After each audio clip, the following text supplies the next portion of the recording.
আসসালামু আলাইকুম রহমতুল্লাহ। সম্মানিত ধর্মপ্রাণ দিনী ভাই বোনেরা, আশা করি আপনারা ভালো আছেন। আজকে আমরা পঞ্চম ক্লাস নিয়ে হাজির হয়েছি। আপনাদেরকে আজকে পঞ্চম ক্লাসে স্বাগতম। আজকে আমরা শিখব হরকতের পরিচয়, অর্থাৎ হরকত কাহাকে বলে। আপনারা দেখতে পাচ্ছেন যে এই যে আলিফের ওপর কিন্তু জবর, আবার এই যে আলিফের নিচে জের, এটাকে কিন্তু মূলত বলা হয় হরকত। এই যে জবর জের, এটাকেই বলে হরকত। আবার পেশকেও হরকত বলে। এই যে দেখেন, এই যে বায়ের উপরে পেশ, এটাও হরকত। অর্থাৎ জবর জের পেশ, এই দুইটাকে হরকত বলে। তো আসেন আমরা হরকত কাকে বলে জানলাম। এক জবর, এক জের, এক পেশকে হরকত বলে। হরকতের উচ্চারণটা কিভাবে হয় সেটা কিন্তু আমাদের জানতে হবে, যে হরকতের উচ্চারণটা কিভাবে করতে হয়।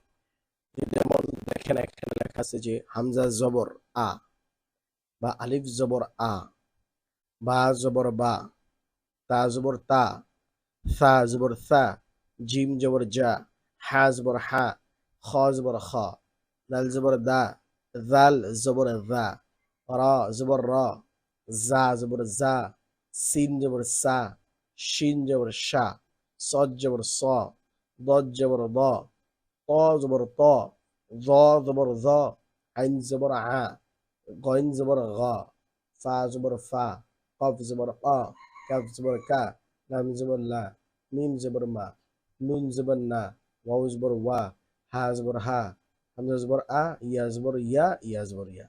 এটা হচ্ছে হরকতের উচ্চারণ, জবর হরকত। জেরের উচ্চারণটা কিভাবে হয়? হামজা জের ই, বা জের বি, তা জের তি, সা জের সি, জিম জের জি, হা জের হি, খ জের খি, দাল জের দি, জাল জের দি, রা জের রি, জাজের জি, সিনজের সি, শিনজের শি, সজ্জের সই, বজ্জের দই, তজের তৈ, দজের দই, আইনজের আই, গঞ্জের গি, ফাজের ফি, কফজের কি, কাফজের কি, লামজের লি, মিমজের মি। তারপর নুনজের নি, যে হবে নুনজের নি, ওয়াউজের উই, হাজের হি, হামজাজের ই, ইয়াজের ই। এখানে পাঁচটা অক্ষর দেখা যাচ্ছে না, এই জন্য আপনারা যে নুনের মধ্যে যদি জের দিয়ে পড়েন, নুনজের নি, ওয়াউজের উই, হাজের হি, আমজাজের ই, ইয়াজের ই, ইয়াজের ই। এইভাবে কিন্তু আপনারা শিখতে পারেন।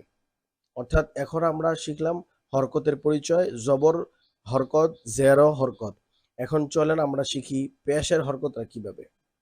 এই যে দেখেন, ক্লাস যদি আমরা ক্লাস 6 নম্বর ক্লাসে যাই, সেখানে কিন্তু এই দেখতে পাচ্ছেন যে পেশও কিন্তু হরকত আমরা জানি।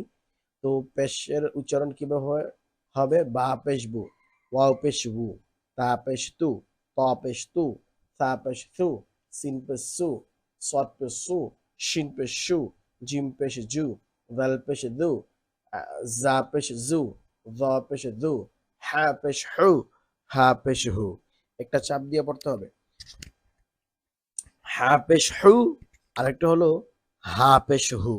খ পেশ হু, আইন পেশ উ, হামজা পেশ উ, হামজা পেশ উ, দুটা হামজা বললে হবে। ইয়া পেশ ইউ, কফ পেশ উ, ইয়া পেশ ইউ, কফ পেশ উ, কাফ পেশ কু, দাল পেশ দু, দত পেশ দু, নুন পেশ নু, রা পেশ রু, গাইন পেশ গু, লাম পেশ লু, ফা পেশ ফু, মিম পেশ মু, ইয়া পেশ ইউ। তাহলে আমরা এখন এগুলা যা পড়লাম সব হলো হরকতের উচ্চারণ, এবং এক জবর, এক জের, এক পেশকে হরকত বলে। হরকত যদি কোনো হরফের উপর আসে তাহলে কিভাবে পড়তে হয় আপনারা তো শুনলেন। এখন দেখেন, যদি আহ দুইটা হরকত একসাথে আসে, আমরা জানি এক জবর, এক জের, এক পেশকে হরকত বলে। এই যে দেখেন, এখানে হরকত দুইটা, একটা এই যে দুইটা, একটা দুইটা, দুইটা বা, দুইটা বায়ের উপর দুইটা হরকত, তাহলে কিভাবে উচ্চারণ হবে? বা জবর বা, বা জবর বা, বা বা যদি একসাথে পড়েন, বা জবর বা, বা জবর বা, বা বা। দাল জবর দা, দাল জবর দা, দা দা। নুন জবর না, নুন জবর না, দুইটা একসাথে বললেন না না। মিম জবর মা, মিম জবর মা, মা মা। একটা কথা বলে রাখি, হরকতের উচ্চারণ কিন্তু আপনাদের তাড়াতাড়ি পড়তে হবে, আস্তে আস্তে ধীরে ধীরে পড়লে টান হয়ে যাবে। এই জন্য হরকতের উচ্চারণ আপনারা চেষ্টা করবেন যত তাড়াতাড়ি পড়া যায়, অর্থাৎ হরকতের উচ্চারণই তাড়াতাড়ি পড়তে হয়। মিম জবর মা, মিম জবর মা, মা মা। দাল জবর দা, দাল জের দি, দাদি। নুন জবর না, নুন জের নি, নানি। মিম জবর মা, মিম জের মি, মামি। ফা পেশ ফু, ফা পেশ ফু, ফু ফু। খ জবর খ, লাম পেশ লু, খলু। হা পেশ হু, ওয়াও জবর ওয়া, হুয়া। তাড়াতাড়ি, হা পেশ হু, ওয়াও জবর ওয়া, হুয়া। হাজের হি, ইয়া জবর ইয়া, হিয়া। বাজের বি, কাব জবর কা, বিকা। বা জবর বা, আইন জবর আ, বা। মিম জবর মা, আইন জবর আ, মা। হামজের লি, ইয়া জবর ইয়া, লিয়া। কাব জবর কা, তা জবর তা, বা জবর বা। তাড়াতাড়ি পড়তে হবে এখানে। কাতাবা। কাব জবর কা, তা জবর তা, বা জবর বা। তিনটা একসাথে মিলালে হবে কাতাবা। নুন জবর না, জা জবর জা, লাম জবর লা, নাজালা। তাড়াতাড়ি পড়তে হবে। র জবর র, ফা জবর ফা, আইন জবর আ, রফা। হামজা জবর আ, দাল জের দি, নুন জবর না, আদিনা। বা জবর বা, খ জের খি, লাম জবর লা, বাখিলা। সিন জবর সা, মিম জের মি, আইন জবর আ, সামিয়া। হা জবর হা, মিম জের মি, দাল জবর দা, হামিদা। মিম জবর মা, র জের রি, দ জবর দ, মারিদা। খ জবর খ, শিন জের শি, ইয়া জবর ইয়া, খশিয়া। কাব জবর কা, বা পেশ বু, র জবর র, কাবুরা। ফা জবর ফা, হা পেশ হু, ওয়াও জবর ওয়া, ফাহুয়া। ক পেশ কু, তাদের তি, লাম জবর লা, কুতিলা। তারপর সা জবর সা, কফ পেশ কু, লাম জবর লা, সাকুলা। ত পেশ তু, বাজের বি, আইন জবর আ, তুবিয়া। কফ পেশ উ, রজের রি, রজের রি, হামজা জবর আ, উরিয়া। এখানে কিন্তু দেখেন একটা বিষয়, এখানে অনেকে বলতে পারেন যে এটা ইয়ার উপরে জবর আসছে না। যে আমি একবার বলছিলাম গত ক্লাসে যে ইয়ার উপর বা এই হামজাটা যেই অক্ষরের উপরে আসুক না কেন বা বসুক না কেন, আপনাকে সেই অক্ষরটাই উচ্চারণ করতে হবে। তাহলে যেহেতু এখানে ইয়া এর উপরে হামজাটা বসছে, এই জন্য ইয়ার বাদ, ইয়া বাদ, ইয়াকে ধরা যাবে না।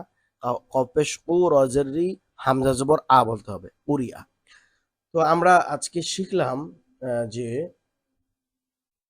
কিভাবে হরকতের উচ্চারণ করতে হয়, হ্যাঁ, এবং হরকতের উচ্চারণ কিভাবে পড়তে হয় আমরা এটা শিখলাম। এবং যখন একটা হরকত দুইটা হরফের উপরে আসবে, যেমন এই যে বা এর উপরে কিন্তু দুইবার আসছিল, আমরা দেখছি যে বা, এখানে যতগুলো অক্ষর আছে প্রত্যেকটা অক্ষরের উপর কিন্তু হরকত দুইবার আসছে, তিনবারও আসছে।